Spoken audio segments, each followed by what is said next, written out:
Victimes parmi les civils et importants dégâts matériels dans les 3 explosions terroristes à la voiture piégée à Daraa.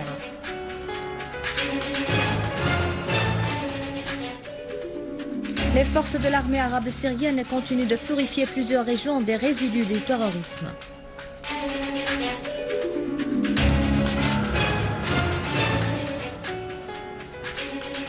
Et l'armée arabe syrienne, en coopération avec les habitants, a pu avorter une tentative d'explosion à la voiture piégée à Alep.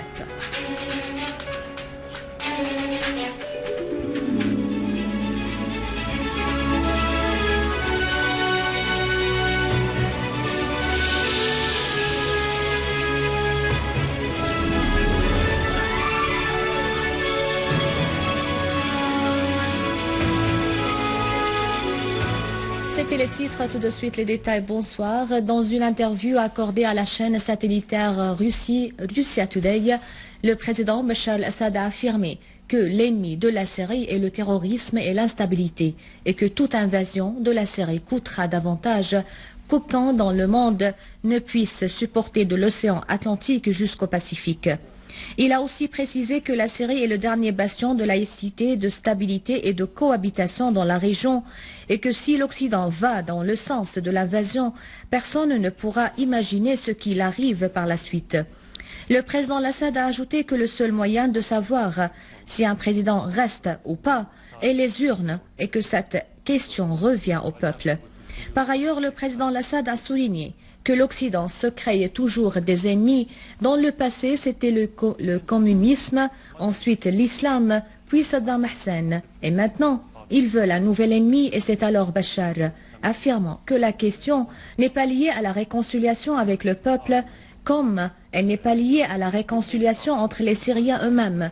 Mais la question a une relation avec le terrorisme et l'appui accordé aux terroristes par l'extérieur pour déstabiliser la Syrie, précisant que les terroristes qui n'ont pas de stratégie unifiée combattent à l'intérieur des villes où il y a des civils. Au sujet des ennemis de la Syrie dans le monde arabe, le président Assad a affirmé que les gouvernements arabes ne sont pas des ennemis car la majorité de ces gouvernements soutient la Syrie au fond, mais n'osent pas de le dire en public parce qu'ils sont sous la pression de l'Occident et parfois des pétrodollars. Interrogé sur le rôle d'Al-Qaïda en Syrie, le président Assad a indiqué que les terroristes d'Al-Qaïda n'ont pas l'intention de contrôler les factions de l'opposition car ils cherchent à établir leur imara, mais ils tentent de terrifier et terroriser les gens par les explosions, les massacres et les attentats suicides. Le président Assad a d'autre part mis l'accent sur le fait que la Syrie est prête à discuter avec tous ceux qui ont un réel souhait de l'aider sans perdre le temps avec tous ceux qui veulent profiter de la crise syrienne pour leurs intérêts personnels. Le président Assad a enfin affirmé qu'il se voit toujours en Syrie et que ce pays sera un pays sûr, stable et prospère.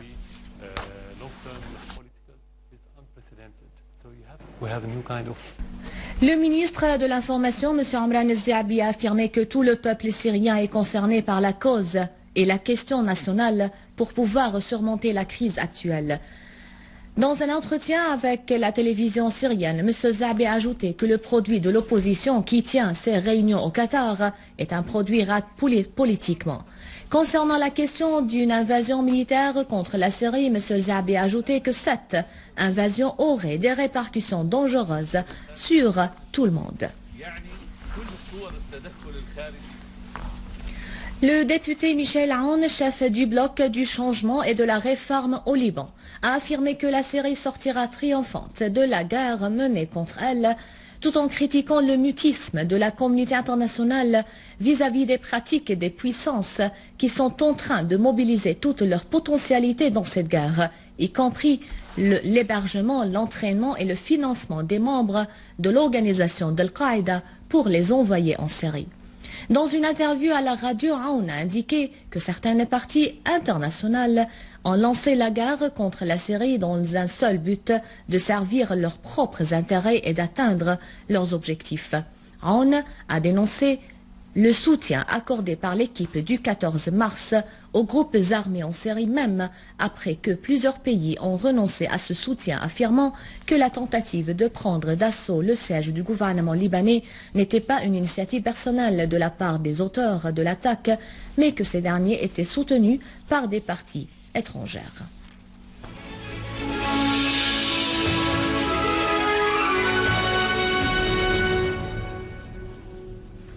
Et à Alep, grâce à la vigilance des habitants de la ville, l'armée a mis en échec une tentative d'attentat à la voiture piégée.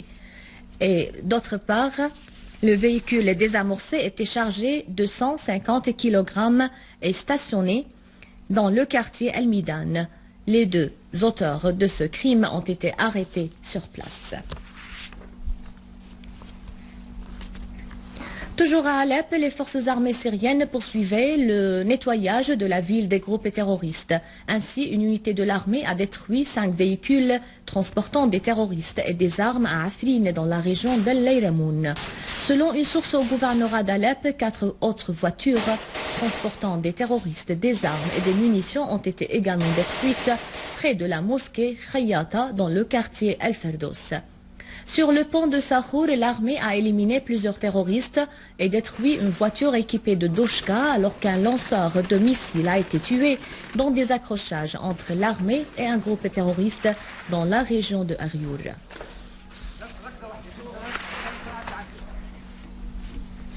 À Daraa, 3 voitures piégées ont explosé. La première dans la rue de Moubaylat et la seconde près du rond-point de Panorama. Les 2 et les 3 attentats ont fait 7 martyrs parmi les civils et d'importants dégâts matériels dans les bâtiments proches des lieux des 3 explosions.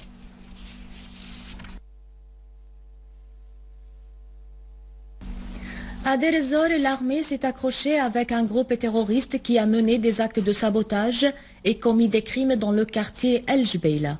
Le groupe terroriste a subi un grave revers. 7 de ses membres ont été tués, notamment son chef, Ibrahim Abdelkarim, selon une source au gouvernorat de Deir ez-Zor.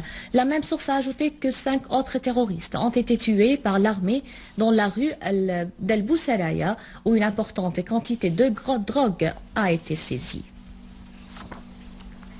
Dans la région d'El Rab, au gouvernorat de Hama, un accrochage a eu lieu entre l'armée et un groupe terroriste qui a semé la panique parmi les habitants.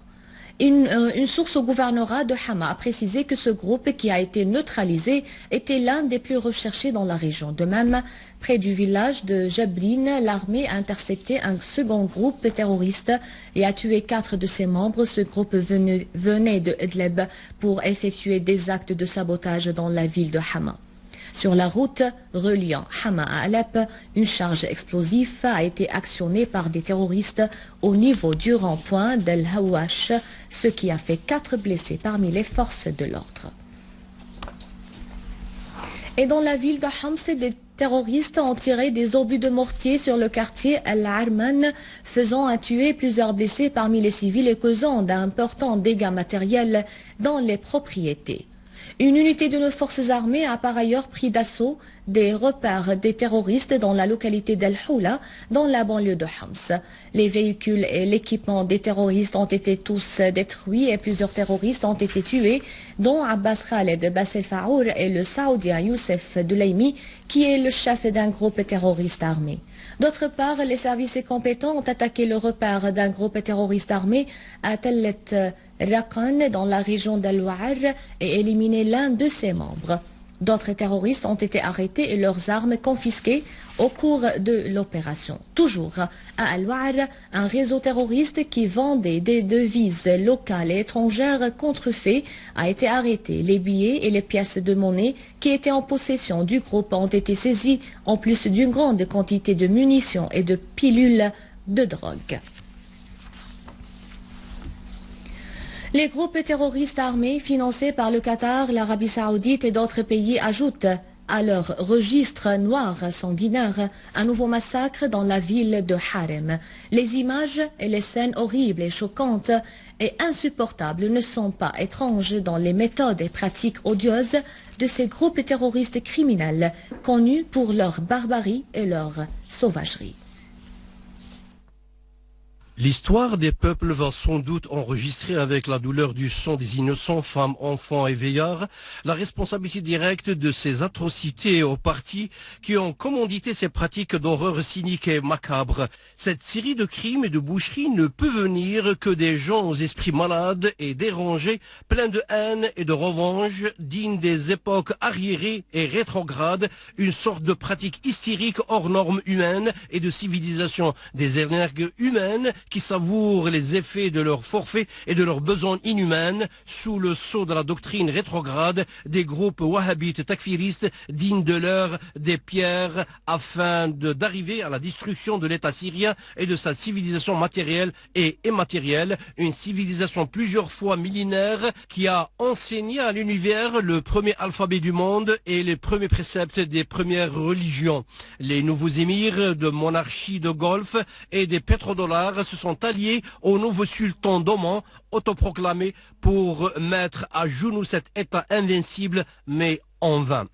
La malédiction des âmes innocentes de nos martyrs femmes, enfants et vieillards va sans doute les rattraper là où ils vont pour traîner leur queue de déception et de traîtrise avant qu'ils puissent annoncer leur défaite et leur faillite politique, voire humaine. L'obscurantisme adopté par des groupes wahhabites extrémistes ne peut duper et tromper longtemps les peuples, car les peuples patientent et résistent, mais leur réaction en déluge n'est jamais prévisible. La pression engendre souvent l'explosion, et il ne faut jamais se leurrer. Des peuples ont toujours le dernier mot et le reste n'est que superficiel.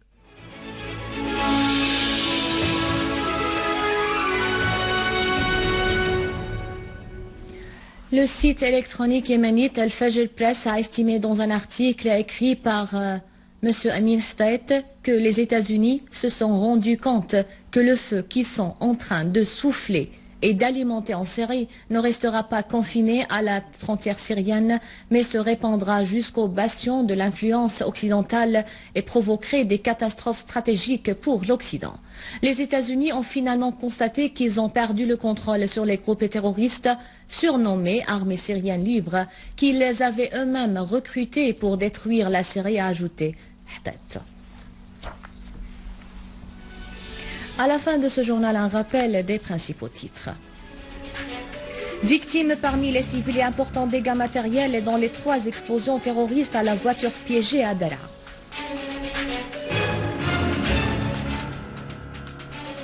Nos forces armées continuent de purifier plusieurs régions des résidus du terrorisme.